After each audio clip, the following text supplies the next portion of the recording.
A plane is torn apart midair by lightning, and a teenage girl falls from the sky into the jungle. Injured, without food, and completely alone, Juliane entered one of the most dangerous territories on Earth, the Amazon rainforest. Over the next 11 days, she would face unimaginable challenges, drawing on sheer determination and her knowledge of the jungle to survive. Today, we explore the extraordinary story of Juliane Koepcke and how she defied impossible odds. It was Christmas Eve 1971, and the LANSA Flight 508 was packed with passengers. Juliane's father, Hans, had issued a strong warning about LANSA, an airline with a tragic reputation. He had told her mother to avoid flying with them, as the airline had already lost 2 planes in crashes. There was even a local saying about the airline: "LANSA lands on its belly," which her family were also aware of. "Not every plane's going to crash," she said. When they finally boarded, Juliane and her mother took their seats in the second to last row. Juliane sat by the window, looking out at the wing. To her, the plane looked clean and serviceable, but little did they know that looks can be deceiving. As the plane flew into a storm, the turbulence began. Lightning flashed around the aircraft, and suddenly they were engulfed in darkness. Juliane felt the plane dip sharply. She could see down the aisle toward the cockpit, and then it happened, an intense nosedive. The roar of the engines was deafening, and panic gripped the passengers. Juliane's mother turned to her calmly and said, "Now it's all over." Those words were the last she heard from her mother. The next moment, the plane began to break apart. Juliane was hurled from the aircraft, still strapped to her seat. One moment, she was in a crowded cabin. The next, she was alone in the sky. She plummeted from 10,000 feet, spinning helplessly through clouds, the roar of the engines replaced by a deafening silence. Her mother was gone. The plane was gone. Above her stretched an endless sky, below an unbroken ocean of green.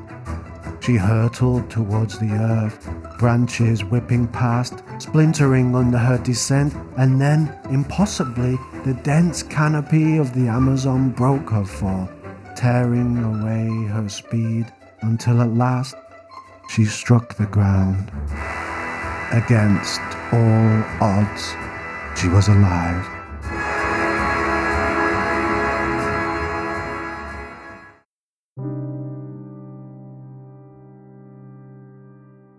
She was unconscious for a time, and when she came to, it became clear that survival had not come without cost. Juliane's left eye was swollen shut. The other could barely focus. Her glasses were gone. Squinting at her gold confirmation watch, she managed to read the time, just after 9 o'clock.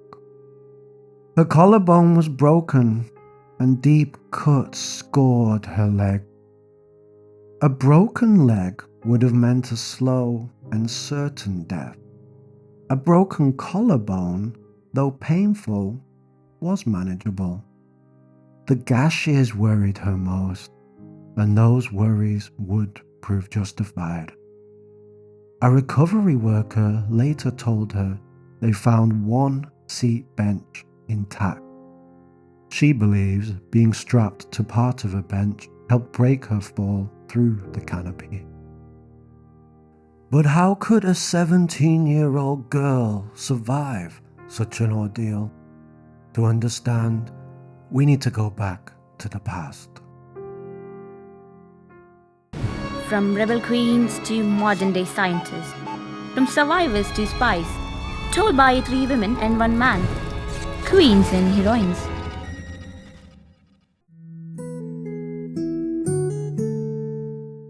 Juliane's childhood was unlike most.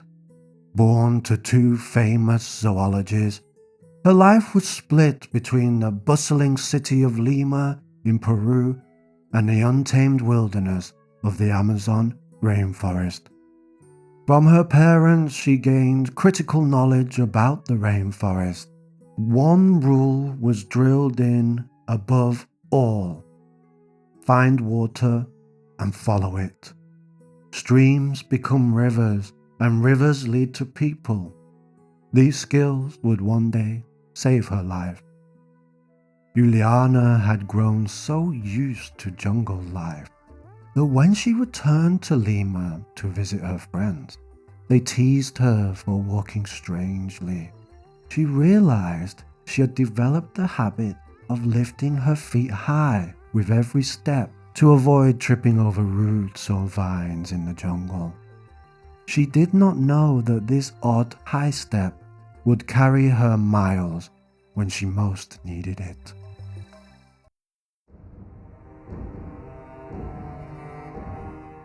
Back in the jungle, Juliane was battered and bruised from the plane crash.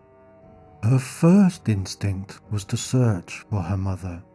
She cried out again and again, crawling on all 4s through the dense jungle, her body battered and broken from the fall. No voice answered. The rainforest was alive with its usual chorus: the cries of birds, the drone of insects, the drip of water through leaves. Yet it felt achingly empty. In that clamor, what she longed for most was missing: the sound of another human being. She realized she had only 1 shoe left, a white sandal with an open heel, and kept it on, using the shod foot to feel for hazards in the water while the barefoot searched for firm ground. The truth pressed in on her. Juliane was alone, and most likely the only survivor. In her initial search, Juliane scoured the area around the crash site, desperate for any sign of life. While exploring the wreckage, she found a small bag of candy. The sweets wouldn't last, and neither would her strength if she spent it carelessly. Juliane heard the faint sound of running water and traced it to a small spring. Her father's training echoed like a mantra: when lost in the jungle, find water and follow it to safety. She obeyed, knowing the stream would grow into a river and that river might lead to people, if she could last long enough to reach them. When the hum of search plane engines passed high above, she understood another reason why water was her best chance. Under the unbroken canopy, she was invisible, but a river might open to sky and to being spotted by a rescue plane. In the jungle, time was counted not by clocks, but by sweat, rain, and distance. Move, drink, rest, repeat. Water was her salvation, and she drank liberally from the stream, knowing from her parents that rainwater in uninhabited areas had little risk of dysentery. Despite drinking as much water as she could to fill her stomach, the candy she had found quickly ran out, and hunger gnawed at her. It was the rainy season, and the jungle was barren of edible fruits. She was too weak to catch fish or cut palm hearts from trees. Palm hearts, the starchy core inside certain palms, can be eaten raw and provides vital calories and hydration. But reaching them means felling the tree and hacking through tough layers of fiber. In her weakened state, it was impossible. The banks soon vanished beneath a wall of giant reeds, and the only way forward was in the water itself, wading the current where the brush relented. Locals called this stretch Stingray Stream. She knew their spines could drive deep and fester, so she trod cautiously in the shallows, feeling ahead with her sandaled foot, and kept to mid-channel whenever she had to swim. For days she pushed on, her progress measured in aching steps.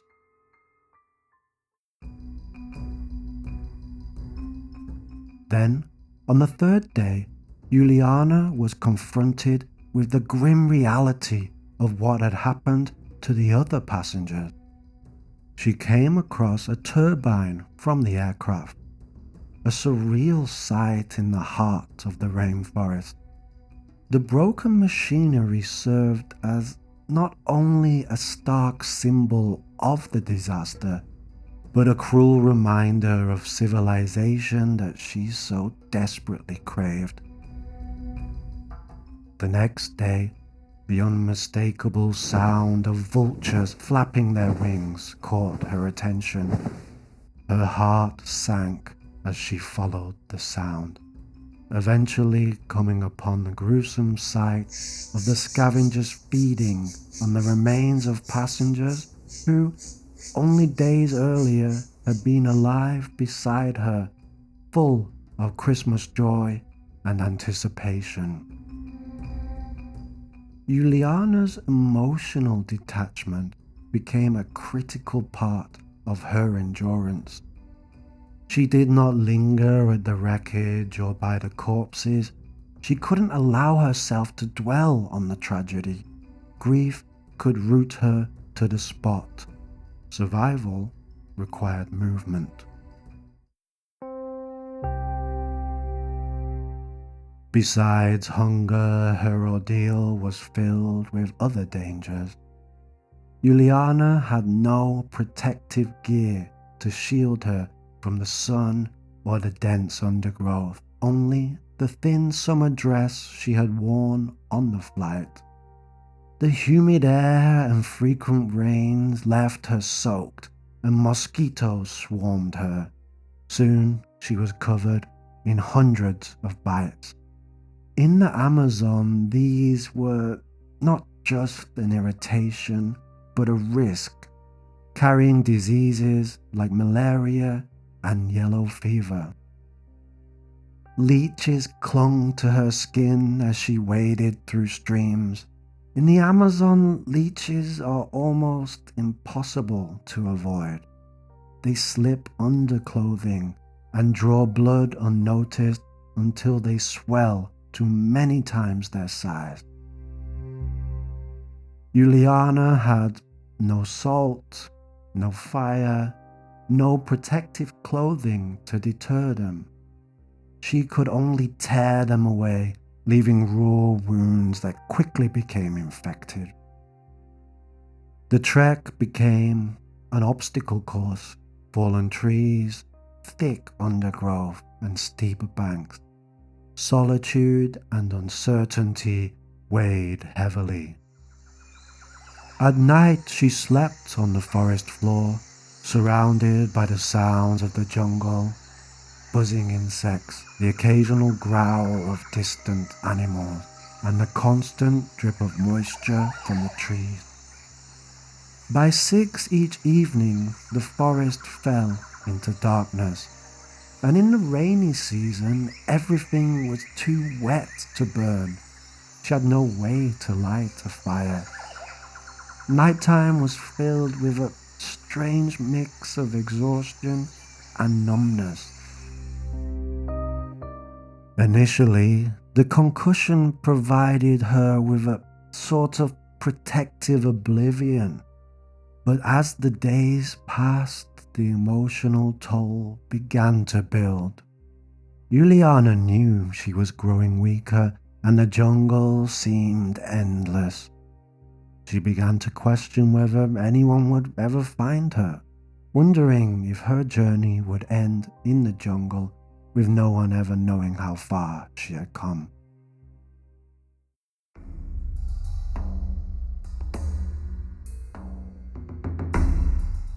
Then came a new horror. She discovered that her arm wound had become a breeding ground for maggots. The larvae of flies thrive in open, untreated wounds in the tropics, feeding on dead and living tissue alike. Without alcohol, kerosene, or salt to flush them out, every attempt to pull them free only drove them deeper. Juliane knew the infestation could cost her the limb or her life, yet she had no choice but to endure. Most people would have lost their head at such a sight, but Juliane clung to her parents' teaching. With calm, methodical thinking, you can master almost any situation in nature. Those words became yet another lifeline. On the 10th day, she surrendered to the river. Drifting for hours, shoulders and hips thudding against floating logs, as the current did the walking she no longer could.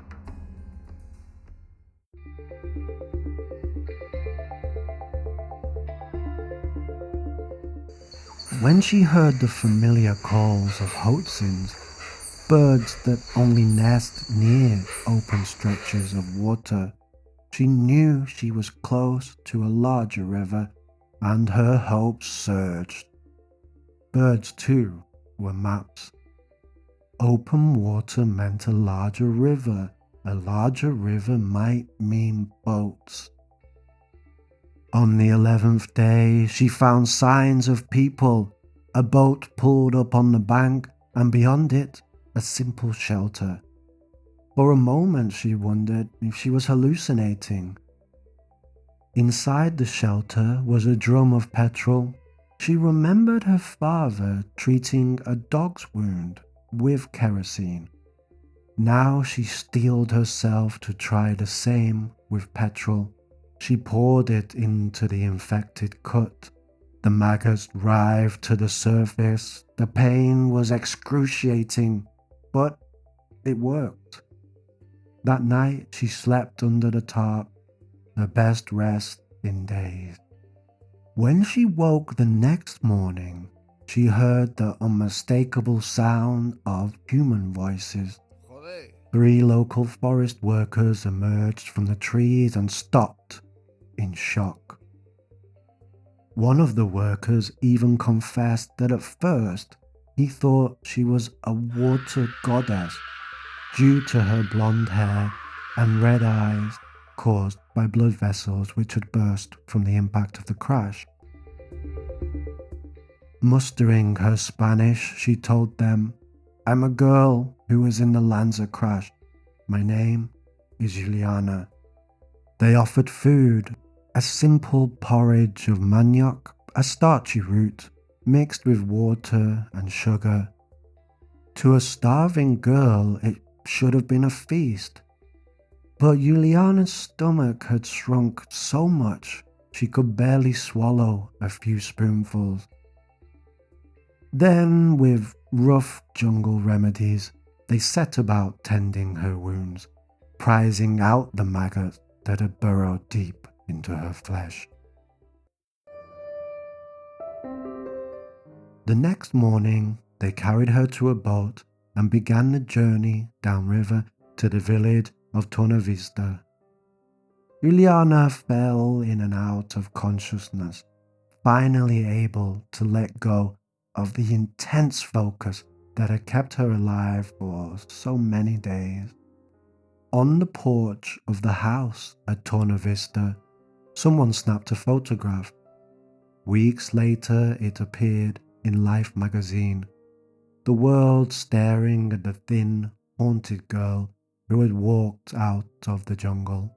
A Peruvian newspaper even printed an interview she never gave, her words invented while she lay in silence under the nurse's care.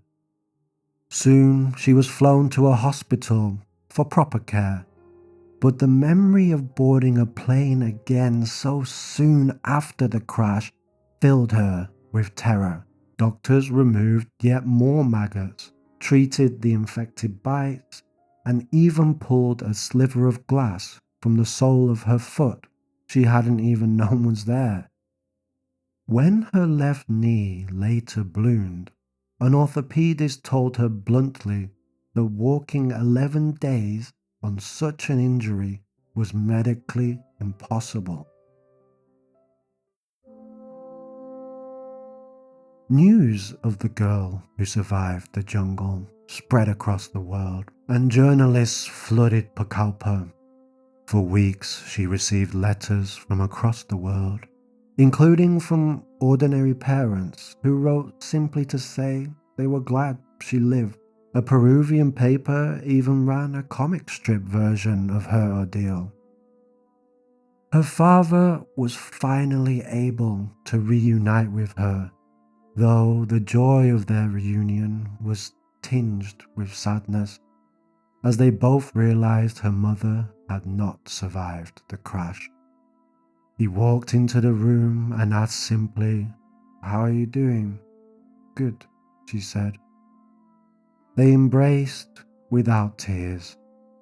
Relief registered as fact more than feeling. She described it as a kind of limbo. The overwhelming attention from the press and the emotional void Juliane felt after her rescue were challenging to process. The crash of LANSA Flight 508 shaped the rest of Juliane's life. She finished her schooling in Germany, but the Amazon called her back. She resumed her parents' work at Panguana, the research station they founded in 1968, and dedicated herself to protecting the very rainforest that had taken so much and saved her life. Juliane's story is more than survival. It is a reminder of the fragile bond between people and place. Queens and heroines. Now it's your turn, viewer. Have you ever faced a challenge that seemed insurmountable? Share your story in the comments. We'll feature the best comment in a future video.